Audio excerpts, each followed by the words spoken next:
আপনার পরিচয়টা একটু ভালো করে জানি। আমার নাম বিল্লু, আমি ল্যাবিড হসপিটালে চাকরি করি। আমার হোম ডিস্ট্রিক্ট মাগুরাতে।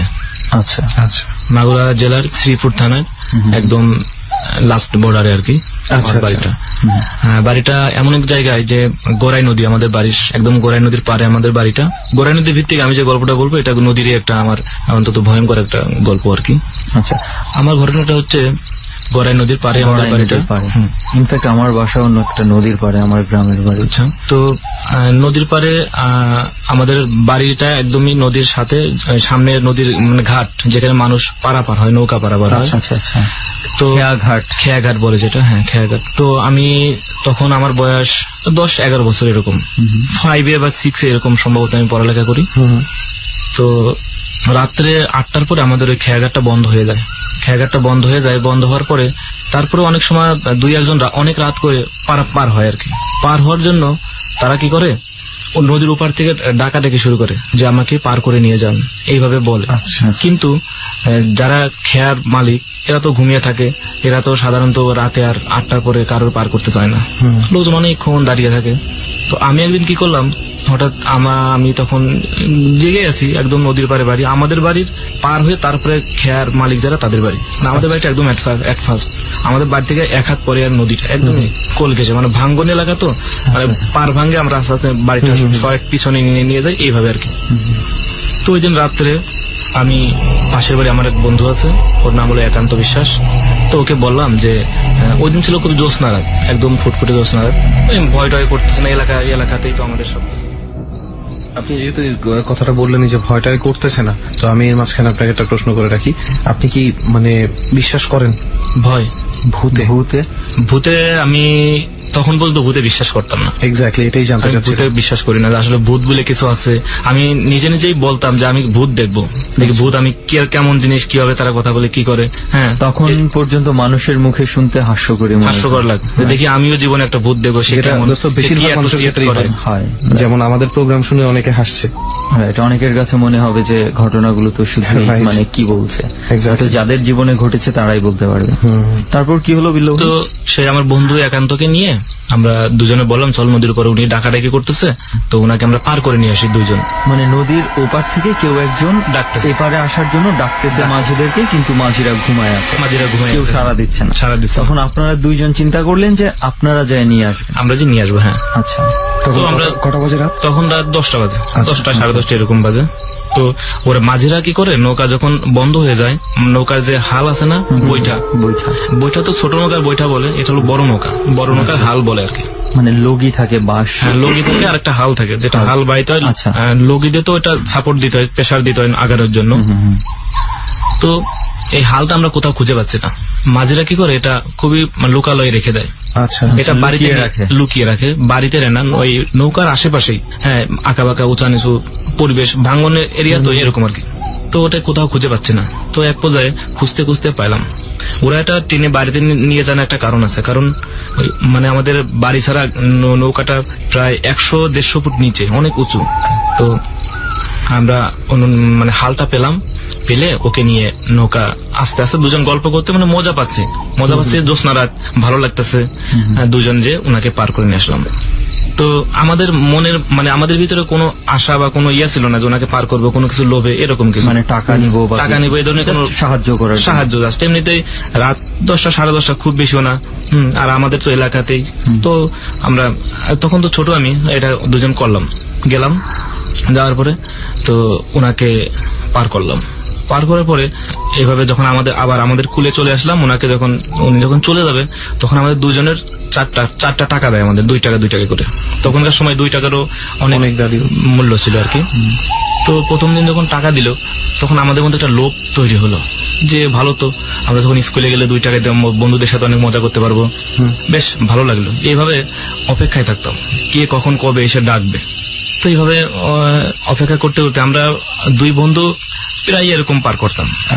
পার করতে আমার ভিতরে একটা জিনিস কাজ করলো যে একদিন আমি একা একা পার করবো, কারণ একা পার করলে ওই টাকার ভাগটা তো ওকে দিতে হবে না, এরকম একটা ভিতরে আমার ভিতরে কাজ করলো। মানে আমি এরকম বেশ মানে অনেকদিন ধরে এরকম হয়তো 1 বছর ধরে এরকম পার করতে, মানে মানুষের মাঝে মাঝে পার করি টাকার লোভে। মাঝে মধ্যে আমরা 2 জনে যাই, মাঝে মধ্যে সিঙ্গেলও যাই। তো সিঙ্গেল যেতে যেতে যখন সাহসটা বেড়ে গেল, তখন চিন্তা করলাম আমি একাই যাই, ওকে আর নিব না, হয়তো টাকার পরিমাণটা বেশি পাবো, একাই পেয়ে যাই। এরকম একটা দিনে গভীর রাতে, তখন 12টারও বেশি বাজে, আমি বাড়িতে শুয়ে আছি এবং সেদিন অন্ধকার রাত, গভীর অন্ধকার, গভীর রাত্রে একটা লোক এসে এভাবে ডাকতেছে যে আমাকে এত করুণ চিকন সুরে ডাকতেছে যে মনে হচ্ছে ওই ডাকটা আমি শুধু একাই শুনতেছি, মনে হচ্ছে আপনাকেই মনে হচ্ছে আমাকেই মনে হচ্ছে এভাবে ডাকতেছে। প্রতিদিন আমি তো যাই, মানে ওই লোকটা মনে আমাকেই এভাবে ডাকতেছে। আমি মাঝখানে এমনও লোকের পার করছি যে যারা আমাদের গ্রামেরই মানুষ। আচ্ছা, আমাদের গ্রামের জেলে সম্প্রদায় আছে, যারা মাছ বিক্রি করে, তো অনেকে আছে গভীর রাত করে, হ্যাঁ, যাদের কাজ শেষ হয় না, হয়তো মাছ বিক্রি শেষ হয় না, তারা তো শেষ করে আসবে সাধারণত। আমি যেহেতু পার করি, মানে পারের একটা পরিমাণ আমাকে দেয়, ফি দেয়, আর এমনি খুশি মানে একটু বেশি দেয়, জেলেরা বিশেষ করে বেশি দেয়। তো আমি খুবই লোভে থাকতাম যে ওদের পার করবো, মনে হয় যেন ওরাই ডাকতেছে। নাম ধরে তো ডাকে না যে আমি অমুক বলছি আমাকে পার করে নিয়ে যাও, এভাবে তো বলে জাস্ট বলে আমাকে পার করে নিয়ে যাও, ওই মাঝিদের নাম ধরে ডাকে। তারপর আমি এরকম অপেক্ষায় থাকি যে মাঝিরা যেন আসে, ওনারা যেন পার হয়। তো সেদিন গভীর রাত্রে ওইরকম করুণ সুরে আস্তে আস্তে ডাকতেছে যে আমাকে পার করে নিয়ে যান, আমাকে পার করে নিয়ে যান। তখন আমি ঘুমিয়ে আছি, আমি উঠলাম আস্তে আস্তে।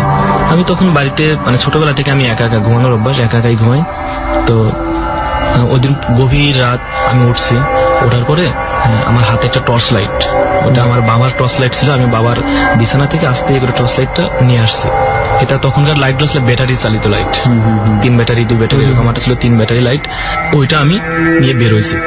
বের হয়ে আমাদের বাড়ি থেকে সেই যে গভীর নিচে আস্তে আস্তে আস্তে আস্তে নামছি, এমনই যে রাত্রে মানে কিছু মাটি ধরে ধরে আস্তে আস্তে আস্তে আস্তে নামছে, যাতে কেউ সব টের না পায় হয়তো আমি যাচ্ছি। হ্যাঁ, এরকম গভীর রাত, আর সামনে তো এত অন্ধকার, কিছু দেখা যাচ্ছে না। মাঝে মধ্যে আমি লাইট মারতেছি, খুবই ঘন ঘন লাইট মারতেছি না যে কেউ আমাকে দেখে ফেলবে, মানে এত চুপচাপ যাচ্ছি। এখন ওই নদীর নিচে গেছে, নিচে যাওয়ার পরে নৌকায় উঠছি।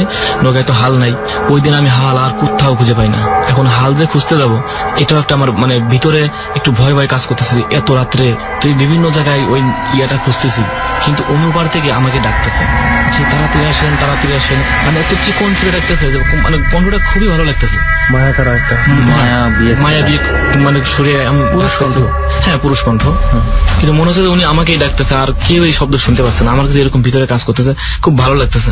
তো আমিও মাঝে মধ্যে বলতেছি যে একটু অপেক্ষা করেন, আমি তো হাল খুঁজতেছি, আমি হাল পেলে আপনাকে নিয়ে যাচ্ছি, আপনি অপেক্ষা করেন। তারপরে হাল তো খুঁজে খুঁজে কোথাও পেলাম, পাওয়ার পরে হালটা যে লাগানোর পরে আস্তে আস্তে আস্তে আস্তে নৌকা বাজছে এবং ওনার দিকে লাইট মারতেছি, আমি লাইট মারতেছি। তো যখন আমি মানে নদীর অর্ধেক, তখন থেকে আমি লাইট মারা শুরু করছি। তো মাঝে কিছুক্ষণ পর মানে নৌকার ঘাটটা কোন দিকে এটা তো অন্ধকার, আমি চিনবো না লাইট না, তো সেটা চেনার জন্য, দিক নির্দেশনা পাওয়ার জন্য লাইট মারতেছি। কিন্তু লাইটটা ওনার সামনে যে মাঝে মধ্যে পড়তেছে, তো পড়লে পরে দেখি উনি লাইট যখন মারি তখন দেখে যে উনি একা একটা মানুষ, আর উনার হলো একটা সাইকেল আছে, আর সাইকেলের পিছনে মাছের ঝাঁকা, খালি ঝাঁকা, খালি ঝাঁকা। তো উনি কিছুক্ষণ পর বলতেছে যে ভাতিজা লাইট মারা লাগবে না, তুমি তো আসতেইছো, আমি তো আছি, লাইট মারা লাগবে না, তুমি চলে এসো, তাড়াতাড়ি এসো, তাড়াতাড়ি এসো, এরকম করতেছে। তারপরে আমি গেলাম, যাওয়ার পরে যখন ওই ঘাটের কাছে কাছে আমি নৌকাটা ভিড়ছি, নৌকাটা বাঁধছি, বাঁশের সাথে নৌকাটা সুন্দর করে বাঁধছি, বেঁধে ওনাকে ডাকতেছি যে আসেন।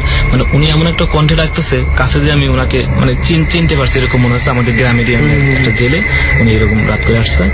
তখন পর্যন্ত কিন্তু আমার ভিতরে ভয়ের কোনো অবকাশ নাই। আমার মানে পূর্ব অভিজ্ঞতা আছে, আমি অনেকবার আসছি, কোনো ব্যাপার না, এবং ভুতুরে কোনো কিছু আপনার জন্য এটা স্বাভাবিক, একদমই স্বাভাবিক, কোনো কিছু ভিতরে কাজ করতেছে না। কারণ অস্বাভাবিক যদি লাগতো তাহলে তো আমি কখনোই আসতে পারতাম না। Very true thing to say. এটা কিন্তু আসলে খুব সত্যি একটা কথা। বেশিরভাগ ঘটনা কিন্তু এই জন্যই ঘটে হ্যাঁ, কারণ আমাদের মনে ভয় না থাকা পর্যন্ত কিন্তু আমরা ভয় পাই না। এবং যেটা এখন হয়তো অনেকে শুনতে ভাবতেছে যে এত রাত্রেবেলা একটা ছেলে 7-8 পড়ে বা ক্লাস 6-7 পড়ে, ওর কি এত সাহস আছে নাকি? হ্যাঁ, 6 পড়ি তখন আমি। তো সাহসটা কিন্তু থাকে, অ্যাকচুয়ালি সাহসটা থাকে। আর তার নিজের এলাকা, নিজের পাশের বাড়ির পাশে সে অনেকবার করেছে, 1-1.5 বছর ধরে যাওয়া আসা করতেছে। তো আশেপাশের একটু দূরে কিছু কিছু ছোট ছোট নৌকা দেখা যাচ্ছে যে তারা মাছ ধরতেছে, একটু দূরে দূরে দেখা যাচ্ছে ছোট ছোট আলো জ্বলতেছে, মাছ ধরতেছে। কিছু আমি শব্দও পাচ্ছি যে তারা কথা বলতেছে, মাছ ধরতেছে, বেশ একটু দূরে আর কি। তো নৌকা বাঁধার পরে নৌকা থেকে আমি নামতেছি না, নৌকা থেকে নামে ওনাকে ডাকতেছি যে আঙ্কেল আসেন। মানে আপনি ঘাটে নৌকা ভিড়ে ওনাকে ডাকতেছি, কিন্তু উনি যখন যাই নদীর মাঝামাঝি অবস্থানে যখন লাইট মারি উনাকে দেখছি আমি একদম নৌকার ওই মানে ঘাটের যে পাড়টা আছে না, চড়াট বলে, যেটা পাড়ে নৌকাতে উঠতে হয় ওটাকে চড়াট বলে আমাদের গ্রামের ভাষায়। উনি চড়াটের পাশেই, মানে বাঁশের চড়াটের পাশেই উনি দাঁড়িয়ে আছে, সাইকেলটার উপরে উনি নদীর পাশে পানির কাছাকাছি দাঁড়িয়ে আছে। আমি নৌকাটা বাঁধার পরে উনি ওই স্থানটা পরিবর্তন করলো, কিছু দূর সাইডে পানির কিনারায় আছে, কিছুটা সাইডে চলে গেল, সাইডে যে সাইকেল ধুচ্ছে। তা বলতেছে যে এই তো ধোয়া শেষ হয়ে গেছে, তুমি আসো সামনে এসে আমাকে নিয়ে যাও, সাইকেলটা ধরো, এভাবে বলতেছে। তো তখন আমি দেখি যে উনি সাইকেলটা যখন ধুচ্ছে ওনার হাতে কোনো পানির কোনো স্পর্শ নেই, অথচ পানির যে একটা শব্দ, আমি শব্দটা কিন্তু পাচ্ছি। এবং লাইট মারতেছি যে আঙ্কেল হয়ে গেছে তো, আসেন। উনি তখনও আমাকে ধমক দেয় যে তুমি বারবার লাইট মারো কেন, আমি তো শেষ হলে তো আসতেছি, একটু অপেক্ষা করো না, তুমি আসো না, এসে আমাকে নিয়ে যাও। তারপরে আমি তখন নৌকা থেকে নামলাম, নৌকা থেকে নেমে ওনার দিকে আগাচ্ছে আস্তে আস্তে, যে ওনাকে আমি নিয়ে যাই, সাইকেলটা ধরি। ভালো লাগতেছে যে ওনাকে সার্ভিস দিই, টাকা তো পাবোই আমি যতটুকু আগাই ঠিক সে ততটুকু পিছনে চলে যায়, অটোমেটিকলি দেখা যাচ্ছে সাইকেলও এবং উনি নিজেও। তো আমি চিন্তা করলাম কি উনি এরকম করে কেন। তখন পর্যন্ত আমার ভিতরে কিন্তু কোনো ভয়ের কোনো কাজ করতেছে না। আমি এরকম বেশ কিছু দূর আগাইছি, হয়তো 30-40 হাত পর্যন্ত আগাই গেছে তার দিকে, সে ওরকম পিছিয়ে যাচ্ছে।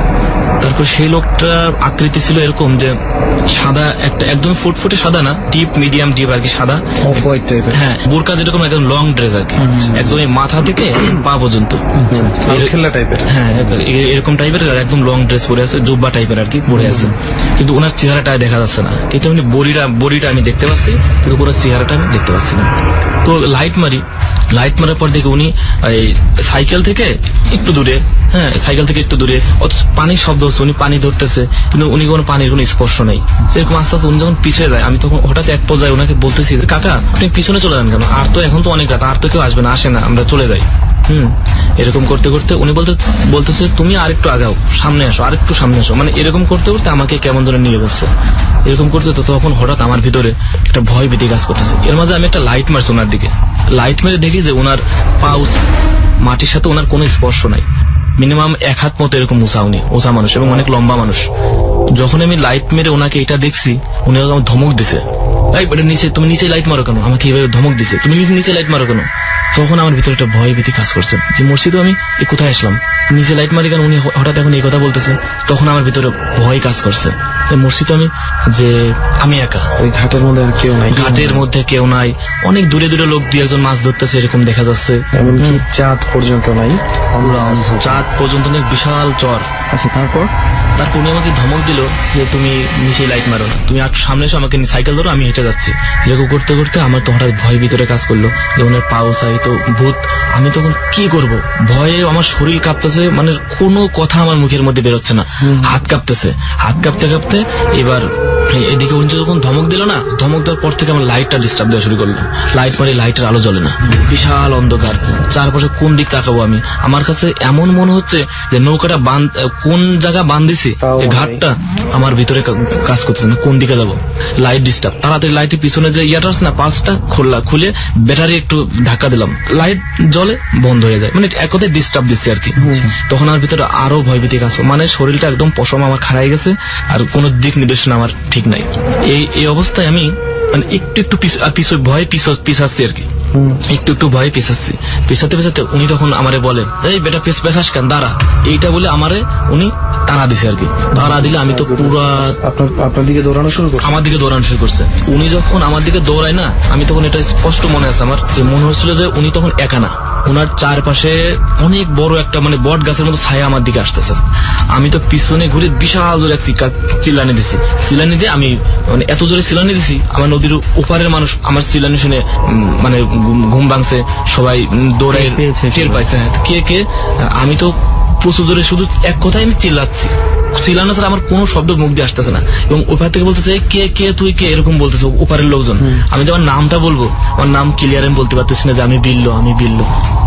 শুধু চিল্লাচ্ছি বাঁচাও কে আছো তোমরা, আমাকে তাড়াতাড়ি নিয়ে যাও। কয় তুই কে এখানে কি করতে গেছিস, এরকম বলতেছে।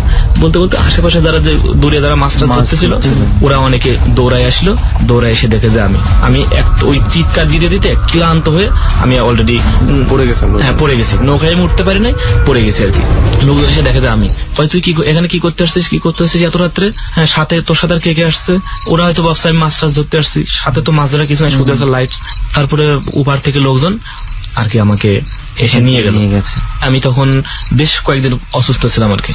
আমাদের এখানে তখন একটা জিনিস প্রচলন ছিল যে ভয় পেলে নাকি পেটে ব্যথা হতো, পেটে পাথর হতো। এটা আমার বাস্তব, আমার এটা হয়েছিল।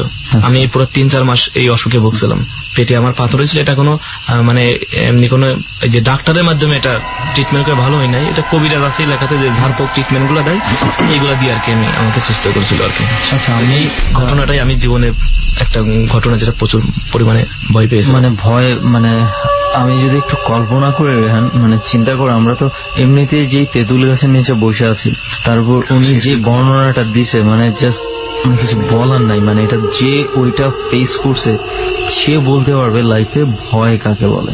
বাসায় বসে হঠাৎ করে এটা টের পাওয়া যাবে না। মানে ডাকতে হঠাৎ করে তার দিকেই চলে আসতেছে এখন বাচ্চা একটা ছেলে, এবং আশেপাশে কোনো মানুষ নাই, কিচ্ছু নাই, নদীর পাড়ে। মানে চিন্তা কর। আচ্ছা, যে ওই জিনিসটার কোনো ফেস আপনার কি মনে আছে? অনেক লম্বা মানুষ, মাথাটা একদমই চিকন ছিল, বডিটা একটু হালকা বডির মনে আছে, কিন্তু মাথার চেয়ারটা কালো, তবে সাদা একটা জুব্বা একদম লং ড্রেস পরে আছে, সেলাই ছাড়া লং ড্রেস পরে আছে, পাটা কিছু দেখা যাচ্ছে না। এরপরে কি আর কিছু ঘটেছে আপনার লাইফে, নাকি এইটাই মোটামুটি আপনার লাইফে এখনো পর্যন্ত সবচেয়ে? আরো একটা ঘটনা আছে, মানে এটা হলো আমি নিজে মাছ ধরতে গেছিলাম ওই নদীতেই, এটা আমাদের বাড়ি ছাড়া 1/2 কিলোমিটার। এই ঘটনার পর এই ঘটনার পর তখন আমি ক্লাস 9-এ পড়ি। আচ্ছা, মাছ ধরতে গেছি। তখন আমরা মাছ ধরতে যেতাম 5-6 জন মিলে। দিনে মাছ ধরতাম, রাতে মাছ ধরতাম। আমি এরকম জীবন অনেক মানে জেলেদের সাথে মাছ ধরছি। তো একদিন দিনের বেলায় মাছ ধরতেছি চরের উপরে আর কি, সাইডেই চরে আমাদের এই গড়াই নদী। দুপুরে মাছ ধরতেছি, মাছ ধরতে তো ওই দিন দুপুরে একটা হিন্দু লোক মারা যায়, ওনাকে শ্মশানে পুরাইতে আসছে আর কি। তো আমরা দেখতেছি শ্মশানে পুরাচ্ছে, তখন তো দিন, তখন শ্মশানে লোকটা পুরাচ্ছে, আমরা হাসাহাসি করতেছি, মজা করতেছি। দিনে তো ভয়ের কোনো অবকাশ নেই। তো দিনে ওইখানে মাছ ধরছি। মাছ ধরার পরে হিন্দুদের পুরানোর পরে শরীরের কোনো একটা অংশ পড়ে না, নাভি এবং পিঠের একটা কি যেন অংশ বলে, আমি সঠিক জানি না। এই দুইটা অংশ পড়ে না। এই দুইটা অংশ কি করে, বাঁশ আছে না, বাঁশটা ফাড়ে মাঝখান থেকে, কিছু অংশ ফেরে বাঁশের এই মাঝখানে সেই জিনিসটা দিয়ে ভালো করে বেঁধে, মানে পানি ছাড়া 20-25 হাত দূরে ওইটা মানে মাটিতে পুঁতে রাখে। তো ওই লোকটা মারা গেছে, ওনার ওই জিনিসটা এইভাবে দেখে ওনারা চলে গেছে ওনাদের কাজ শেষ করে। ঠিক ওই দিন এই রাত্রে এবার মাছ ধরতে আসছে ওইখানে। আমরা মাছ ধরতাম হচ্ছে এটাকে অনেক বিশাল এরিয়া নিয়ে জাল ফেলে, দুই পাশ থেকে লোকজন 4-5 জন এক পাশে টেনে কাছে নিয়ে আসে, সাথে 2 মাথা একসাথে নিয়ে আসে, বিশাল এরিয়া নিয়ে জালটা ফেলানো হয় আর কি। তো ওই দিন ওই জালটা এমন ভাবে ফেলছে যে ওইটা মাঝখানে পড়ে গেছে। তো জেলেরা তো ভালো জানে কোথায় কিভাবে জাল ফেললে মাছ ধরা যাবে। জাল টানতে এক পর্যায়ে ওই জাল এসে ওই বাঁশে বেঁধে গেছে। কিন্তু ওই দিন আমার একটু ভয় করতেছিল, যখন জালটা যতক্ষণ ওদের সাথে কাজ করতেছি ওদের কাছে থেকে জাল টানতেছি, খুব বেশি দূরে যাচ্ছে না, ভিতরে ভয় কাজ করতেছে, কিন্তু ওই ভয়টা ওদের আমি বুঝতে দিচ্ছি না। কিন্তু ওই জালটা যখন বেঁধে যায় তখন ওরা টের পাই যে জালটা বেঁধে গেছে, তখন আমারে বলতেছে জালটা ছাড়াই দিতে। এখন আমাকে তো যেতেই হবে। তো ওরা আমারে বলতেছে তুই যে ওইটা ছাড়াই দিয়ে। তো আমি চিন্তা করলাম যে আমি কিভাবে যাই, ভিতরে ভয় কাজ করতেছে, ভয়টা ওদের বুঝতে দেওয়া যাবে না। তো আমি গেলাম, আমি পানিতে কিছু দূর অর্ধেক গেলাম, ভিজে অর্ধেক গেলাম, যাওয়ার পর আমি ফিরে আসছি। আমি বলছি যে আমার ভয় লাগতেছে, আমি যেতে পারবো না। তখন ওরা বলতেছে তুই গেছিস, তুই ভিজে গেছিস, তোকেই তো যেতে হবে, আবার কে যাবে, তোমাকেই যেতে হবে, যাও, এরকম ঝাড়ি দিল। পরে গেলাম, খুব বেশি দূরেও না, কিন্তু দূর না হলে ভয়টা তো ওইটা মানতেছে না। হ্যাঁ, অনেক চেষ্টা করতেছে, জাল অনেক ভারী জাল, তো অনেক বড় জাল, ওইটা জাল সহ ওই বাঁশের উপর দিয়ে সাইডে ফেলতে হবে এরকম, কিন্তু আমার যে শক্তি সামর্থ্য এটা আমি পারতেছি না। তো এরকম আর ওই যত ওর কাছে যাচ্ছি আমি একটু চেষ্টা করতেছি দূর থেকে ওইটা ফেলানোর জন্য, যে ওর কাছে যত দূরে না যাই আমি পারি, কিন্তু দূরে যাই পারতেছি না। ওইটা বাঁশ না ধরলে তো আমি পারবো না, কিন্তু বাঁশটা আমি কিভাবে ধরবো? কিন্তু ওরা বলতেছে ভয় কিসের, তো আসি এখানে, তুমি করো। করতে করতে এক পর্যায়ে একটা মাছ আসছে, একটা মাছ, বড় মাছ, চিতল মাছ এসে আমাকে পায়ে আঁকড়ে ধরছে। মাছ পালানোর জন্য হয়তো ছোটাছুটি করতেছে, পায়ের মধ্যে আপনার লেগেছে, পায়ের মধ্যে আমার পায়ে লেগেছে। পায়ের মধ্যে লেগলে আমি চিৎকার করে উঠছি যে বাঁচাও, আমাকে মরা মানুষের টেনে নিয়ে যাচ্ছে, এরকম স্রোত ছিল এখানে। আর ওই জায়গাটা হলো একটু শ্মশান, তো একটু কোল ভাঙ্গা টাইপের আর কি। তো ওরা তাড়াতাড়ি একজন এসে আমাকে আর কি ধরে, আমি তো চিল্লাই দিই, আমি নদীতে আর কি ওই জাল ধরে ভেসে আছি। ওই প্রচুর আমি একটা ভয় পাইছি ওই দিন, যে এমনির ভিতরে ভয় কাজ করতেছিল, হয়তো এটা আসলে ওইটার কারণে মানুষ এসে আমাকে ধরছে, এটা বড় একটা ভয় পাইছি ওই দিন আমি। আপনি যেটা বলছিলেন যে আমরা একটু মানে আপনাকে দেখে যেটা বুঝতে পারছি যে আপনি খুব বেশি কথা বলতে যাচ্ছেন না, আপনি একটু কম কথার মধ্যেই সবকিছু শেষ করতে চান। মানে আমার সন্ধ্যার পরে পুরোপুরি আমি একা হয়ে যাই, আমার সাথে কেউ থাকতে পারে না, আমার কোনো বন্ধু বান্ধব কেউ সাথে থাকতে পারে না, বন্ধু বান্ধব কেউ থাকতে পারে না, শুধুমাত্র আমার যারা রিলেটিভ, যাদের সাথে আমার মা বাবা কিংবা আমি এই ব্যাপারগুলো শেয়ার করছি, তারা যারা জানে, অনেকেই সন্ধ্যার পর আমার সাথে থাকতে চায় না। কেন? আমার সাথে কেউ থাকে, এমন কেউ থাকে যে সে পৃথিবীতে নাই। আমার কিছু দু একটা বন্ধু মারা গেছে স্কুল লাইফে, তারপরে গাড়ি অ্যাক্সিডেন্টে কিংবা যে কোনো কারণে, তারা আমার সাথে থাকে। এদের সবারই কি অস্বাভাবিক মৃত্যু হয়েছে? না, স্বাভাবিক অস্বাভাবিক মানে মোটামুটি যাদের আপনি বলতে যাচ্ছেন যে এমন কিছু মানুষ আপনার সাথে থাকে যারা অলরেডি পৃথিবীতে আর এক্সিস্ট করে না। না, যেমন এসএসসি করে যখন ঢাকা আসছি, ঢাকা আসার পরে বাবা যখন বাইক কিনে দিচ্ছে, তখন মানে নতুন নতুন বাইক চালাই এবং অনেক ফ্রেন্ডরা স্ট্যান্ডও করে। স্টান্টের কথা বলছেন, বাইকের স্টান্ট যে দেখানো হয়, তখন এটা এত অ্যাভেলেবেল না হইলো। মানে আমরা যে পাশে ছিলাম ঢাকার ওই পাশে অতটা দোতরিয়া না, ওইটা করতে যায় সোনারগাঁ রোডে আমাদের একটা বন্ধু মারা গেছে গাড়ি অ্যাক্সিডেন্টে, এবং ওর লাশটা আমি ক্যারি করছি সোনারগাঁ থেকে ঢাকা পর্যন্ত আনার জন্য। তখন টেম্পুতে নিয়ে আসছিলাম, আমার কোলে ছিল, তো ও আমার সামনে হুন্ডা চালানোর সময় প্রায় ও আমার সাথে থাকে। বুঝতে পারলাম না, মানে আপনি যখন হুন্ডা চালান আপনি অনুভব করেন যে আপনার এই বন্ধু আপনার? ভাইয়া, অনুভব একটা ব্যাপার, একটা মনে একটা অনুভব, আমি শারীরিক অনুভব করি যে ও আমার পিছনে বসা, ও আমারে ধরে রাখছে, কিংবা ওর পায়ের সাথে আমার পা লাগতেছে, এরকম একটা। আচ্ছা, ওর কথা আলাদা ভাবে যদি না বলি, মৃত মানুষের সাথে আপনার যে কানেকশন, ঠিক আছে, যেটা প্রায়ই হচ্ছে মাঝে মাঝে, আপনি কি এটার কোনো কারণ খুঁজে পাইছেন? না, এখন পর্যন্ত। তারা কেন আপনার কাছে কি কোনো খবর দিতে আসে যে আমার এই জিনিসটা দরকার, বা এই জিনিসটা আমার শেষ হয়নি, এই জিনিসটা তুমি শেষ করে দাও, এরকম কেউ কোনো মেসেজ টেসেজ দেয় না, কিন্তু মানে দেখি যতটা, অনুভব করি ততটা। তো আপনি এগুলো দেখে মানে আপনার ভয় লাগে না? বা প্রথম খুব ভয় লাগতো। প্রথম বাবা মার বলতাম, ঢাকাতে আসার পরও একা থাকতে পারতাম না। হুজুর, ফকির, মুসলমান ধর্ম ছাড়া অন্যান্য ধর্মেরও যারা, ওদেরও মাধ্যমেও চিকিৎসা করানোর চেষ্টা করছে, কিন্তু আমার সবচেয়ে মানে অদ্ভুত এই ব্যাপারটা যে আমার চিকিৎসা কেউ করতে চায় না। খুব আগ্রহ নিয়ে আমার চিকিৎসা করতে আগায়, কিন্তু 2-3 দিন পরে আমার কাছ থেকে যে খরচ নেয় যে চিকিৎসা করার জন্য, সেটা সহ আমাকে ব্যাক করে। সে যেটা খরচ করছে সেটাও রাখে না, সে আমাকে পুরোটা ব্যাক করে। আচ্ছা, যে এই জন্যই কি আপনার একাকিত্ব, যে সন্ধ্যার পরে বা ওই সময়টাতে? সন্ধ্যার পরে আমার বন্ধু যদিও আমার পিছনে হুন্ডায় ওঠে কিংবা আমার সাথে বসে, ওরাও অনুভব করে যে ও আমার পিছনে বসছে, ওর পিছনে অন্য কেউ বসছে। আমি রাত্রে হুন্ডা চালানোর সময় আমি হুন্ডা সবসময় লুকিং গ্লাসটা আমার ঘুরে রাখতে হয়, কারণ আমি তাদের চেহারা দেখতে চাই না। তার ভেতরে একটা কষ্ট যে আছে সেটা আমরা এখানে যারা আছি ফিল করতে পারছি। হয়তো উনি বিষয়টা খুব ওইভাবে এক্সপ্রেস করতে পারছে না, বাট এটা আমরা দেখে অনুভব করতে পারছি। তো আমরা ডট টিমের কাছে একটু শুনেছিলাম যে আপনি লঞ্চে অনেক ঘোরাঘুরি করেন। লঞ্চের এত ঘোরাঘুরি কেন হয়? আমাদের বাড়িটা যে এখানে নদীপথের প্রধান মাধ্যম, লঞ্চে যাতায়াত করতে। হ্যাঁ, তো সবসময় আমরা যাই। আমরা বছর 1.5 আগে লঞ্চে যাচ্ছি, রাত্রে লঞ্চে। তো সদরঘাট থেকে ছাড়ার পরে রাত্রে 11:30-12টার দিকে ছাদে গেছি। ছাদে যাওয়ার পরে ব্রিজের সামনে যেতে লেগেছি, যেখানে চালানো হয় তার সামনে যাওয়ার জন্য আগাইছি। এর মধ্যে দেখলাম যে দুনো সাইডে লাগানো, এক সাইডে লাগানো, তো ঘুরে আরেক সাইডে গেছি, তো লাগানো। লং স্টাফ ডাকলাম, বললাম যে খোলো সামনে যাবো। ভাই সামনে যায় না, দাঁড়াইতে পারবেন না, দেওয়া দরকার নেই। আমি বলি দাঁড়াইতে পারবেন না, কি লেগে? না ভাই দেওয়া দরকার নেই, দাঁড়াইতে পারবেন না। মেজাজটা খারাপ হয়ে গেল যে গরমের দিন, শীত, বাতাস লাগে না, কেবিনের ভিতরে ফ্যান চললে কিন্তু কোনো ইয়া না। তো বাজে রাত্র 12টা-1টার মতো, যে এখন সামনে যাইতে পারে, যায় দাঁড়াইতে পারবো নয়, একটা ক্লিয়ার করতেছে। চিৎকার 2-3বার চিলাচিলি করার পরে ও খুলে দিছে, খুলে গেছে, আচ্ছা দাঁড়াইবেন, দাঁড়ান, পরে কিছু কইতে পারবেন না। তো খুলে দেওয়ার পরে দেখলাম যে ভিতরে ওরা 2জন আছে, ওদের যে মানে যে স্টারিংটা ধরা, ও আমার দিকে তাকায় রয়েছে পুরা মানে রাগ চোখে, ওর হাতে সিগারেট, ও সে অবস্থায় চালিয়ে যাচ্ছে। তো আমি ওর দিকে তাকায় একটা হাসি দিয়ে বললাম যে কি হয়েছে? আপনি রাইতে না করলাম, এরপর আপনি আইলেন, একথা কয়ে থামিয়া গেল। থামিয়া যাওয়ার পর আমি সামনে দাঁড়াইলাম, সামনে দাঁড়ায় সিগারেট ধরাইছি। এর মধ্যে আমি যে পাশে দাঁড়ানো, লঞ্চ এর সামনে সাইডটা মানে নাকের মতো এরকম থাকে কোণের চান, আমি এক পাশে দাঁড়ানো, একটা দড়ি বাঁধা, দড়ির উপরে মানে এক পা উঠে দাঁড়াইছি। এর মধ্যে কি দড়ির অপর প্রান্তে যে পাশে বাঁধা, সেখানে একটা মহিলা দাঁড়ানো, অস্বাভাবিক ভাবে দাঁড়ায় রয়েছে, চুল উঠতেছে। আমার এই পাশে কোনো বাতাস নেই, ভাবসা গরম একটা, কিন্তু ওনার এই পাশে ওনার আঁচল উঠতেছে, চুল উঠতেছে। আমিও তাকায় রয়েছি। আমি ওদের দিকে ব্রিজে তাকানোর পরে দেখলাম যে ওরাও তাকায় রয়েছে, ওরা অনেকটা মানে ভীতু ভাবে তাকায় রয়েছে, যে হ্যাঁ মহিলার দিকে ওরাও তাকাইছে। তো লঞ্চ মোটামুটি স্বাভাবিক গতি ছিল। তো এর মধ্যে যে মাস্টার থাকে, মাস্টার লঞ্চ থামাই দিচ্ছে, একদম লঞ্চ থামানো একেবারে থামানো যায় না কখনো। ইঞ্জিন বন্ধ করলো, লঞ্চ অনেক আগায়। তো আমি ওরা যা করলাম যে আপনি বন্ধ করলেন কি লিগা, লঞ্চ এমন ইয়া করলেন কি লিগা, দূর যা পারেন পরে, এতটুকু শুধু করলো। পরে আমি তাকালাম, দেখলাম মহিলাটা, আমি বললাম যে জায়গাটা মহিলা আপনিও দেখছেন? আমি হ্যাঁ দেখলাম। তো জান কি এমনি ঘুমাই থাকেন, আর কোনো কথাবার্তা করেন না। পরে যখন দরজা ক্রস করে যখন সামনের দিকে মানে যে সাইডে তালা খুলে দিব দেখা ও বের হয়েছে ব্রিজ থেকে, তখন দেখলাম যে ওদের 2জনের শরীরে একজনের শরীর জামা কাপড় নেই।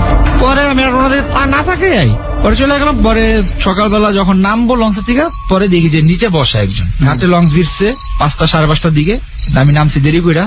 পরে জিজ্ঞেস করলাম যে কি কালকে এমন কি ভাই যা দেখছেন কি ওর কাছে কোয়েন্ট হয় না, এটি হয় লঞ্চ।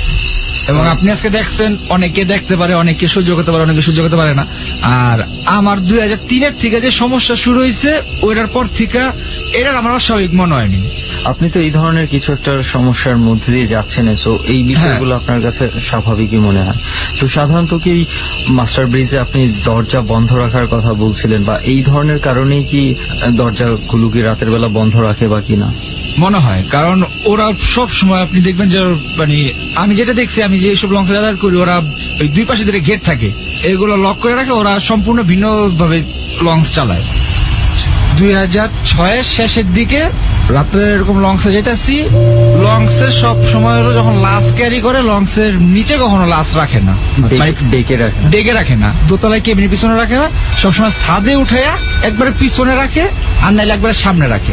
তো একদিন যাইতেছি, আমরা 2 ফ্রেন্ড ছিলাম, তো লাশের সাথে কেউ নাই, তো লাশ রেখে দিয়েছে। সাধারণত কোনো লাশ কেউ রাখবে, কফিন বন্দি লাশ, কফিন না, কাঠের বাক্স, উপরে প্লাস্টিক দেওয়া। প্রথমে বুঝতে পারিনি, পরে রাত্রে লঞ্চে যাতায়াত করি, তো বন্ধু বান্ধব সবাই যদি একসাথে 4-5 জন থাকি, তাহলে পুরো লঞ্চ ঘুরি, লঞ্চে একটু কেবিনে বসি, একটু নিচে যা চা খাই, আর ক্যান্টিন গুলো থাকে নিচে, একটু ঘুরে পড়ি। তো ছাদে আসছি, মানে লঞ্চে বাতাস আছে, হালকা হালকা শীত পড়ছে, অক্টোবরের শেষের দিকে। আমরা কেউ বুঝি না, আমরা সবাই মানে লঞ্চের পিছনে বাক্স রাখা, তো আর আমরা কেউ কখনো যাই কি আছে, আমি আর আমার 2 বন্ধু যাই বসছি, 2 জন দাঁড়ানো, 3 জন বসা। বাক্সের উপরে বসছেন? হ্যাঁ, প্লাস্টিক করা, তো 2 পাশে যে লাশের বাক্স, মাথার কাছে পায়ের কাছে যে হ্যান্ডেল থাকে, হ্যান্ডেলও নাই। আপনারা বুঝতে পারেন না না। আর রাত্র তখন বাজে 10:30 মিনিট, 10:30 11টা। বসছি, বসে স্বাভাবিকভাবে সিগারেট খেতেছি, তো আমরা নিজের এটা বুঝিনি। এর মধ্যে এক লঞ্চের স্টাফ এসে করে যাচ্ছে যে ভাই কি করা, নিজে জায়গায় বসে কি লিখা। বললাম যে কি হয়েছে, তোর সমস্যা কি, জায়গায় বলে কি বাইরে দিলে আসে। এর কথা যখন পেয়েছে, তখন সবাই দাঁড়ায় গেছি, দাঁড়ায় যা মানে করেন দোয়া দূর যে যতটুকু পারি পড়ছি। পরে কেবিনে যা বসছি, কেবিনে যা বসে টাস টুস খেলতেছি, 4-5 জন, তো এক কেবিনের মধ্যে ঘুমানোর কোনো ইয়া নেই। এর মধ্যে লঞ্চের মধ্যে চিল্লাচিল্লি শুরু হয়েছে। কি হয়েছে জানার জন্য বাইরে হয়েছি, প্রথম মনে করছে ডাকেত পড়ছে, শোনার জন্য এক স্টাফের ধরছি, যেটা আমাকে বলছে যে এটা মধ্যে লাস্ট, ওরা ডাক দিছি কিরে কি হয়েছে, ভাই ঘটনাটা ঘটছে, এটা কখন যাবো না, প্যাসেঞ্জার মধ্যে কখন যাবো না। আমি কি হয়েছে ভাই জিগান না, আপনারা তো সবসময় যাতায়াত করেন, আপনারা জিগান না। আমি বললাম না কি হয়েছে। পরে আমার এই ইঞ্জিনের রুমের পিছনে লয়ে গেল, ওই যে অনেক সাউন্ড থাকে ইঞ্জিনের, লং ইঞ্জিনের সাউন্ড প্রচুর থাকে। পরে যে আমরা যে লাসের বাক্সের মধ্যে বসেছেন, লাসের বাক্স তো পুড়ে গেছে মানে পুড়ে যায় কেমনি। লংসের ছাদের উপরে রেলিং দেওয়া, লংসের বাক্সটা উপরে দিয়ে রেলিং দেওয়া, এর মধ্যে পরে কেমনি। তবে এটা তো কেউ জানে না, লংসের তুমি পড়ে গেছে, সাউন্ড হচ্ছে। আমরা দৌড়ে মাস্টার বাইরে দেখা যায় যে লাসের বাক্স নাই, নীল কালার প্লাস্টিক পেয়েছেন না, এরপর আমরা টর্চলাইট মারছি, সাউন্ড পাইছে অনেকেই, কিছু একটা পড়ছে, কিন্তু এরপর আর নাই। তো এরপরে মাস্টারে যাই গেলাম, বাইক কি লংস কি থামাবেন নাকি।